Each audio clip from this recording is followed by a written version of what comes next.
Hello everyone, welcome back to the channel. This is the story of a woman whose life had been shaped by years of judgment, rejection, and pain. She had lived in a small, conservative village where traditions weighed heavier than truth, and superstitions were treated as facts. For years, her marriage had been a silent battlefield. Every time she gave birth to a daughter, instead of celebration, she was met with disappointment and blame. It didn't matter to her husband's family that gender was never in her control. To them, daughters were a curse, a burden they didn't want to bear. After her third daughter was born, the simmering resentment boiled over. She was accused of ruining the family's name, of bringing shame, of failing to produce a son. The abuse grew harsher until one day, she was thrown out, her belongings stuffed into an old sack, her daughters clinging to her trembling hands. The only home she had known became a place she was no longer welcome. She walked away, heartbroken, without knowing where the road would lead. The exterior of her world was harsh. The dusty roads stretched endlessly under a burning sun, with no shelter in sight.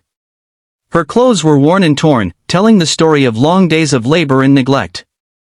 The air smelled of dry earth and struggle. She walked past fields where men worked under the sky, indifferent to her plight. People stared but didn't speak, their silence echoing the culture that allowed her suffering. The only sounds were her daughter's footsteps and the whisper of wind that felt both lonely and freeing. The world outside the gates of her old home was unforgiving, but it was also a space where she was no longer trapped by the constant belittlement. Every step forward was a step away from the cruelty that had defined her marriage. The journey was exhausting, but it was also the first time she was moving without permission, carrying the weight of her children yet holding a fragile hope that somewhere there could be safety. Inside, her heart was a storm. She replayed every insult, every moment her daughters were treated as less than worthy, every time she had been blamed for things beyond her control. The interior of her spirit was cracked, but not broken. There was love in abundance for her girls, and that love became her shield. In her mind, she began to imagine a life where her daughters could laugh without fear, where they could grow without being told they were a disappointment. That vision kept her walking even when her legs ached, even when her stomach growled from hunger. The pain was deep, but so was the determination. She vowed never to let her daughters feel unwanted, even if it meant starting over with nothing. Her performance in survival was extraordinary. Days turned into weeks as she worked any job she could find, washing clothes, cleaning homes, selling vegetables at the market, all while caring for 3 little girls. She adapted quickly, learning to stretch every coin, finding shelter in abandoned huts or under makeshift tents.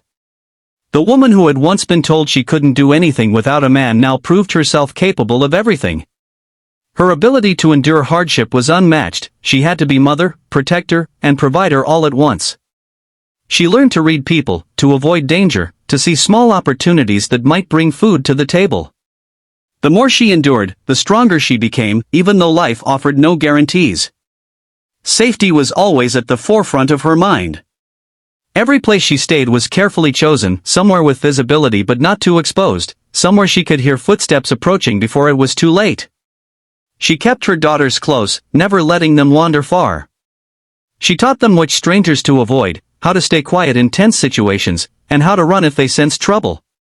Nights were the hardest, with every shadow holding the potential for threat, but her vigilance kept them unharmed. She often stayed awake long after her daughters had fallen asleep, keeping watch under the dim light of the moon, her heart steady with the knowledge that she was their only shield.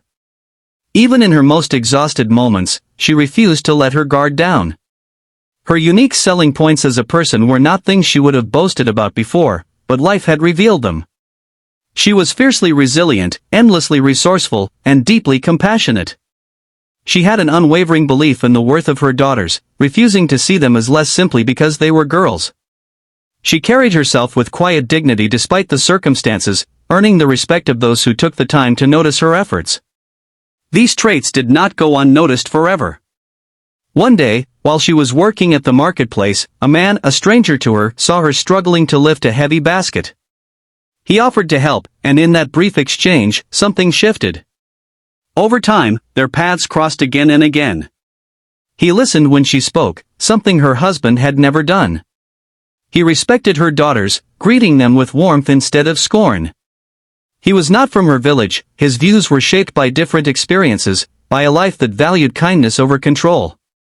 The price she had paid for her freedom was heavy: her home, her security, her reputation in the eyes of those bound by outdated beliefs. But what she gained in return was immeasurable. The stranger, seeing her strength and her struggles, eventually offered her something she had almost forgotten was possible: a new life. He had a small house on the edge of his land, enough space for her and her daughters to live without fear. He promised not riches, but respect and safety. She hesitated at first, wary of trusting another man, but his actions over time spoke louder than any words. Accepting his offer was not about dependence, it was about partnership, about building something where her daughters could thrive. In her heart, she knew the true cost of staying where she had been, and she was done paying that price.